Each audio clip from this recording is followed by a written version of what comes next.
Yo, what's good, everybody? It's your boy Steph from the Hot Move Podcast. I'm laughing because I just finished getting through Stephen A. Smith's podcast, especially the segment when he talks about the employees getting let go at ESPN. He gives his thank yous. He especially, actually calls out Max Kellerman and wishes nothing but the best, saying that, hey, if you ever need help, if he wanted to call, he'll he'll answer the phone call, and we're gonna go through some of this. I'm sure y'all gonna watch the full segment, but I'm gonna show some clips that made me laugh. Because it felt like Stephen A. also used this to take shots at, just general media, us bloggers and YouTubers out here as well. You know what I'm saying? And I mean, he makes it sound like we're not aware of what's going on either. We may not know the actual institutional knowledge of what's going on at ESPN, but everybody can read between the lines and how just sports commentating and, sports personalities and how they're branding themselves and whatnot. He talks about, he mentions oh, I know I'm not safe, and he goes on this doom and gloom, rant. And it was weird. He talks about this too, about what makes you think that, black people were safe, which was confusing. Here's a clip of this. Let's deal with reality.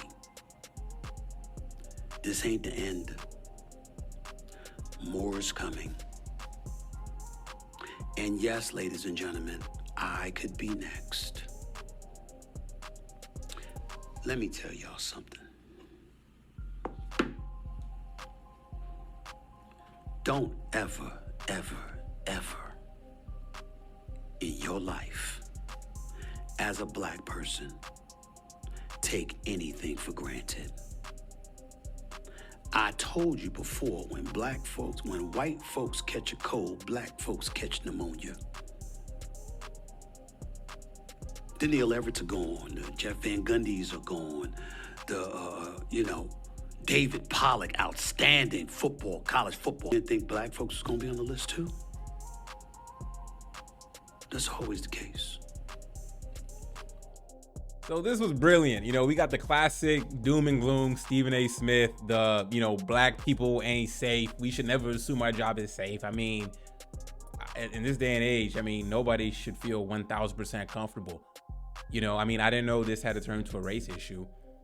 You know what I'm saying? So what is the problem? Disney for months has been saying they're gonna be making widespread cuts. They're gonna try to cut 7,000 jobs to save on that $5.5 billion. What do you think when they were breaking it down? Okay, we have the blacks on air, we want to get rid of them, then we have the women, and then we'll get to the white guys. No, that part he can miss me with. Okay, that whole fear mongering of black people should always be scared of losing their job position. No, that's anybody. When you work hard in life and you are at a certain position, yeah, you should always be nervous. You should never be complacent. You know what I'm saying? You should always be working hard at your job, finding ways to level up. If not, finding ways to, segue out and find you another job, whatever it is. You know what I'm saying? Whether it's a lateral move or a level up move, at least you can read the writings on the wall and bounce. I'm sure everybody at ESPN they knew. A lot of these, by the time we got the news, a lot of them already knew probably weeks ago. You know what I'm saying? Possibly. Now, maybe, well, no, I'll take that back. It could have been a shock. But either way, though, aside from the point, this whole, no black person should ever be safe. Wait, what? Nobody should be safe in general in terms of your employment status.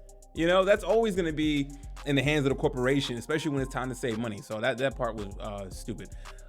Next clip, he talks about his rank and why he talks about why he hasn't why his name was coming up, but why other people at ESPN who are making more money, their name didn't come, and they're white. We'll get into that, but watch this clip first.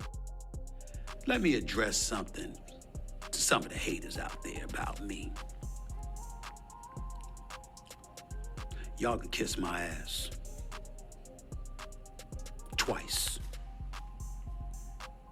And I'm talking about the people, I'm talking directly to the people in the industry who sat up there and said, why isn't Stephen A gone? Ladies and gentlemen, we got a few people at ESPN getting paid more than me. They don't have the #1 show. They don't have the top ratings. They don't generate more revenue. How come y'all didn't bring their names up? And by the way, none of them are black. How come you didn't bring their names up? I wonder why. I'm talking to those folks, the critics in the media, or the wannabe medias with the blogosphere and the websites that never went through the terrain of being official members of the fourth estate. I'm talking about them. How come y'all didn't bring them up? So he's addressing the haters and talking about, why didn't we mention other people who are getting paid, more than him? Well, let's take a look at that. So I looked up just the top, who are the top paid people at ESPN, right? Okay, so this is from The Spun, our website. Hey, maybe I'm sure they're probably credible. Maybe there's other sites that can double check this or can validate this, but I mean, it's from May, so it's pretty recent. So the top salaries is Troy Aikman.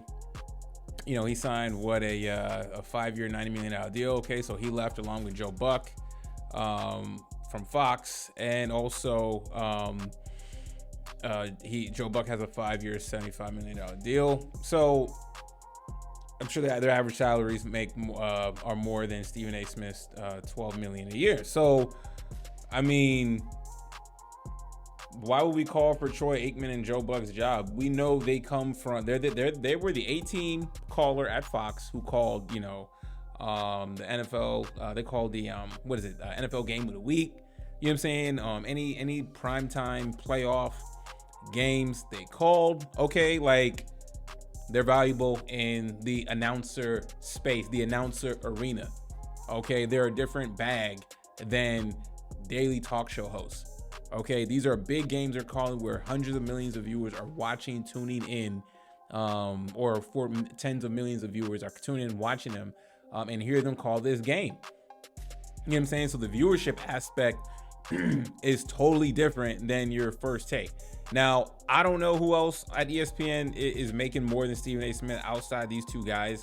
Behind him is Kirk Herbstreit and, Scott Van Pelt. So, so I don't I don't know what his argument is when it comes to Joe Buck and Troy Aikman. Now, I mean, obviously on the side, yeah, I think these announcers are getting overpaid and whatnot, but that's just the market. The market dictates that. They were the A team at Fox. ESPN really wanted them to call their Monday night games, so they wanted to pull them, and they did. You know what I'm saying? So, I mean, that's it. So I don't know what he's talking about, man. Unless y'all know anybody who makes more, let me know. But that argument holds no weight. When he's talking about addressing the haters, I mean, it's only two guys, and they're the 18 for calling games. Whether we like them or not, how they call, and we like their pay, doesn't matter. That's the arena, the announce arena. So, look, he goes on more rants. I'm not going to cover a whole bunch.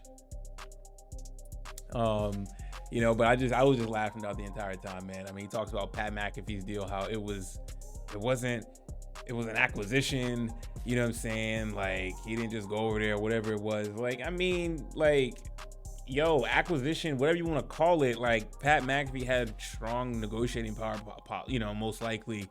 It wasn't just like FanDuel was like, okay, we're done with Pat McAfee, here you go.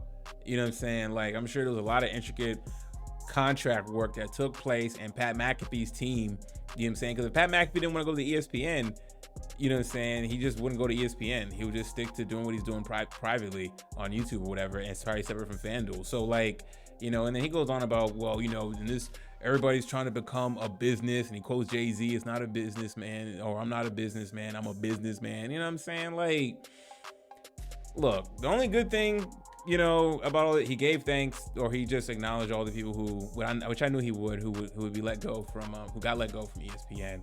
But everything else that ensued afterwards was just pure entertainment and comedy to me. You know what I'm saying? The whole fear-mongering of black people, this whole element of, nobody's talking about the people getting paid higher. You know what I'm saying? He breaks down the whole landscape of, why ESPN and Disney had to, make cuts because of just, the pandemic year and no rides, all this other stuff. I mean, no rides at Disneyland and all this other stuff, man. Like, yo, there's so much more to it. And he really goes in to, the political side of things, the whole LGBTQ stuff and whatnot. You know what I'm saying? I mean, he really went like all over the place when it came to Disney making these cuts. I mean, look, at the end of the day, if Disney wants to be woke and be extra liberal, viewers are going to leave and tune out. You know what I'm saying? And that's just is what it is. Okay. Like Disney people don't want to really watch ESPN anymore because it gotten really political. That's basically, that's a lot of it. You know what I'm saying? And yeah, like maybe some of the pandemic year has something to do with it. Obviously, like I'm not gonna act like that in the movies and stuff. Okay, some of that makes sense. You know what I'm saying? I understand that aspect, but I mean we're also in a recession as well too. You know what I'm saying? So just we're in a different economic climate altogether. You know what I'm saying? Many companies were making cuts. Many companies are finding ways to slash budget. It wasn't just Disney. You know what I'm saying? But at the same time though, like as other companies are trying to make cuts, other companies are also trying to build and add value to their platform and have money to spend. So, it was just an interesting, funny rant. You know what I'm saying? I can't go through I went through it. I don't have time to go through everything, but I would recommend you guys check it out. And if you do, come back. Let's chat about it. Thanks for watching. Please like, subscribe. I'm out.